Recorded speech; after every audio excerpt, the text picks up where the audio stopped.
عدد سكان هلال المدن المنكوبة بالحرب على داعش يفوق 20 مليوناً، خسروا أماكن عيشهم إما كلياً أو جزئياً. في سياق الحرب على داعش يبدو أن الهزيمة الأولى هي تلك التي أصابت السكان، فالتنظيم ذاب وتبخر، ولم يلقى القبض سوى على فلول مقاتلين، فيما العدد الأكبر تلاشى خلال المعارك. وحدهم السكان دفعوا الثمن. من ربح ومن خسر من قضية داعش، أتصور أن الصورة واضحة. أنا أصر على أنه هي لحظة إحباط واستدعاء سني بجزء أساسي من هذا، وهذه اللحظة كان بإمكان القوى التي حاربت داعش أن تسحبها، بمعنى أن لا تحول داعش إلى ممثل للمناطق السنية، لكنها أصرت أيضا بعض القوى التي حاربت داعش أصرت على ربط عبر منظومة زخ إعلامي كبيرة وخطاب كراهية واضح، أصرت على أن تربط داعش بمصطلح الحاضنة الذي أنا شخصيا أعتبره واحدة من المصطلحات، يعني خطاب الكراهية الصريحة. وعندما نتحدث عن عشرات الآلاف من الإرهابيين، فيعني خلف هؤلاء الإرهابيين هناك حاضنة اجتماعية، هناك عائلة، هناك قريب، هناك جار، هناك صديق، هناك أشخاص آخرين. يعني نحن نتحدث عن مئات الآلاف وربما الملايين من السوريين، ولو كان مليون نقول ملايين.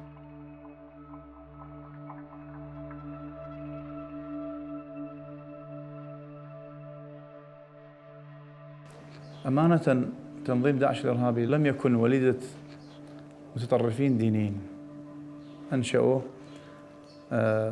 سياسيين، وأنشأوه دول يعني تدعم هذا النوع من العمليات الإرهابية، تدعم هذا الإرهاب، وأنشأوه أيضا بنفس الوقت حزب البعث والتنظيمات التي تتبع حزب البعث، والذين يشعرون أنهم لا زالوا هم الأحق والأولى بقيادة العراق. بال2003 أنا عشت تجربة سقوط الموصل بإيد الجيش الأمريكاني.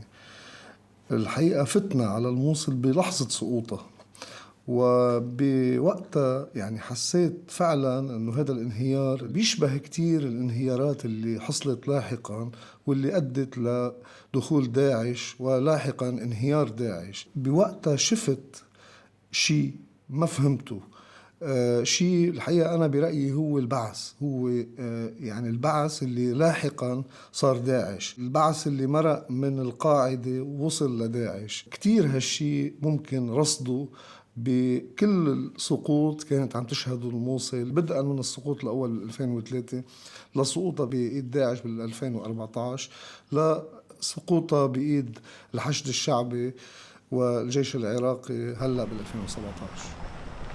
شيخ بدنا نرجع لدور ضباط الجيش العراقي المنحل بتركيبة التنظيم. سميلي تنظيم داعش قياداته اللي يعود أصولها لخبرة عسكرية أو تجربة عسكرية مع الجيش العراقي السابق. هي انضموا وياهم ضباط جيش، ضباط مخابرات، ضباط فدائيين من فدائيين صدام، عناصر استخبارية، نواب ضباط بالجيش العراقي السابق، ناس مدنيين، علماء جوامع، أئمة جوامع، علماء دين. يعني هي تشكيلة صارت من كل أطياف الشعب بيها، بس القيادة الرئيسية لما صارت أكثر شيء للقادة العسكريين الموجودين، والخطط أكثر من عندهم.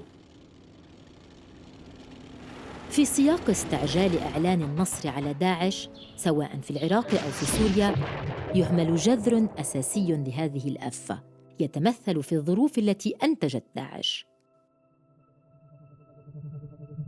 نظام البعث بسوريا له من 2003 بشكل خبرات بكيفية بناء والاستثمار بالجماعات الجهادية.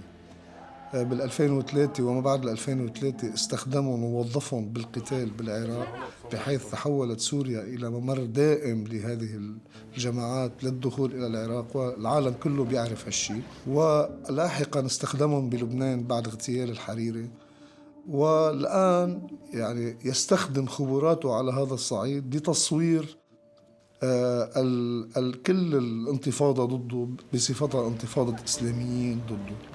وهذا طبعا نجح البعث بتكريس هذه الصورة لكل حركة الانتفاضة عليه بسوريا.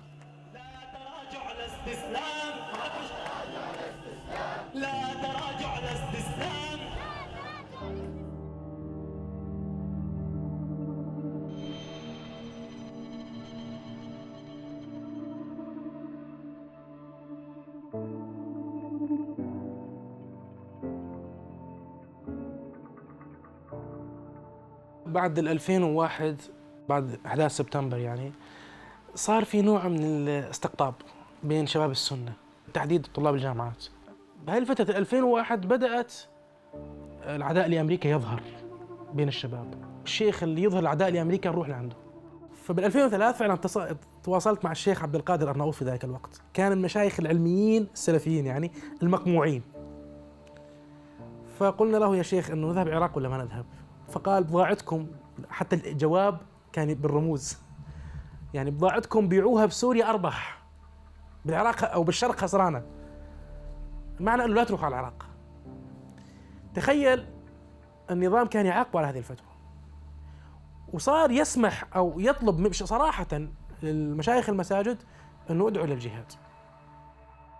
إلى جانب الدعوة إلى الجهاد، كانت السجون أحد المعامل التي أنتجت جهاديين، سواء لجهة التعبئة أم لجهة التجنيد. البناء العقائدي داخل السجن مين كان يتوليه؟ يعني ما فيني لك انه والله اجى النظام علمهم خذوا، لا، بس في هو عم يوفر لك البيئه المناسبه لانه يطلع عندك ناس كثير متطرفين. التعذيب، الحرمان من الزيارات، الحرمان بالاتصال مع العالم الخارجي، كل هذا ما في، بس بتلاقي في مصاحف. يعني النظام كان سامح انه في مصاحف موجوده مع المعتقلين وناس عم تحفظ قرآن. على فكرة النظام كان كل فترة يصنع إرهابيين صناعة في السجن، إن صح التعبير. خبرنا بالتفاصيل. أخبرك كيف. يعني في أحد القضايا دخلت معي السجن وواكبتني من أول ما دخلت السجن إلى أن خرجت. هذه القضية كانت عبارة عن شباب 3 منهم من القاعدة فقط، فاعتقل معهم 40 شاب. أحدهم سامحني يعني كان بعيد جدا عن الدين، يعني بنطلون مشقشق منه. ورجل حتى يعني بالكاد بزمانه راحوا صلوا سبحوا عنده بمسبح الفيلا تبع أهله. هذول الطلاب دخلهم السجن، سلمت عليه، ما أنت قاعدة تمام، كل واحد له علاقة فيه جابه، دخلهم في الزنزانة مع بعض، وأنزل عليهم العقوبات والظلم اللي هو لا يمكن يطاق، انزال كامل. فلما أنزل الظلم هذا ومعهم من يغذي أنه هؤلاء ظلمة كفار، طلعوا الكل قاعدة. الشيء الأخطر اللي كان يعمله النظام هو خلط الناس. يعني هذا الشخص اللي لقطوا معه سيدي لأبو القعقاع اللي ما له علاقة بشيء، أو الشخص اللي لقطوا معه كتاب ابن تيمية، عم يحطه مع إنسان خايض حروب بأفغانستان وبالشيشان وبالعراق وبالبوسنة، وعمليا هو مؤدلج، وهو فيك تقول داعية سلفي وداعية جهادي، وبيعرف كيف يتلاعب بالعقول، وبيعرف كيف هو يقنعك، وببساطة ما بدها شيء القصة يعني عمليا. وعندك انت مصاحف، وعندك قرآن كريم، وعندك ناس خايضة هالتجارب وسمعانة، وفي عندك كمان الفئة الثانية اللي هي فيك تقول اللي صاروا هلا الشرعيين اللي بتسمع بالثورة الشرعيين، هدول طلاب العلم. فهي كلها ظروف مواتية. وشو الحكي اللي بدك تحكيه يعني بالسجن؟ بدك تجي تحكي على هالقصص بعدين. يعني هن ناس بقناعتهم، او هن بيقولوا كانوا يقولوا نحن فتنا مشان الله. فبالسجن بدهم يتعلم، بده يقعد يقرا، بده يشوف اخي انا ليش فتت؟ والله فتنا مشان هيك. بلشوا بقى هن يعني بلش هي الدروس تولد بين المساجين، تصير حلقات بين المساجين. النظام بيعرف فيها وما كان يعمل لها شيء. فتح الإسلام كانت التمرين الأول للنظام السوري ببناء هذا النوع من الجماعات، بحيث أطلق شاكر العبسي من السجن وأرسله إلى لبنان، وهو يدرك مجرد ما إعلان إمارة بمخيم نهر البارد سيلتف حول مئات الهائمين على وجوههم والراغبين بأنهم يجوا يجاهدوا. وسجن صيدنايا كمان كان المرة الأولى اللي بيظهر فيها دور هذا السجن ببناء هالجماعات وتوظيف النظام للمساجين الإسلاميين اللي داخل هذا السجن بمهام وأدوار كبرت لاحقا، وتتمثل بالإفراج عن 1000 إسلامي بال2011 اللي شكلوا نواة كل الجماعات الجهادية بسوريا. يعني انت رجع لخطابات بثينة شعبان او لاول يوم بالثوره، رجع لها الخطابات واسمعها. النظام بده يثبت هالروايه، هي الروايه من وين بده يثبتها؟ بده يجيب ناس، يعني بده يجيب ناس عن جد هي عندها التجربه وخايضه هالتجربه. الناس وين موجوده؟ موجوده بصيدنايا. يعني هي المعادله اللي صارت، هي الروايه لتثبت. هو النظام عرفان هي الناس إذا طلعت ما رح تقعد عاقلة، هي الناس لا تؤمن بالعمل السلمي أو الاحتجاج السلمي إذا فينا نسميها.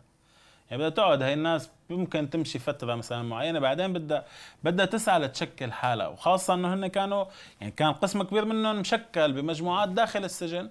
هاي الأشخاص اللي كان عم يحكي عنها النظام إنه سلفية وإرهابيين وما بعرف شو، ما كانت موجودة بصيدنايا. فمن طالعها لبرات السجن بتصير موجودة بالحقيقة ورح تشتغل ورح نيسر لها الشغل.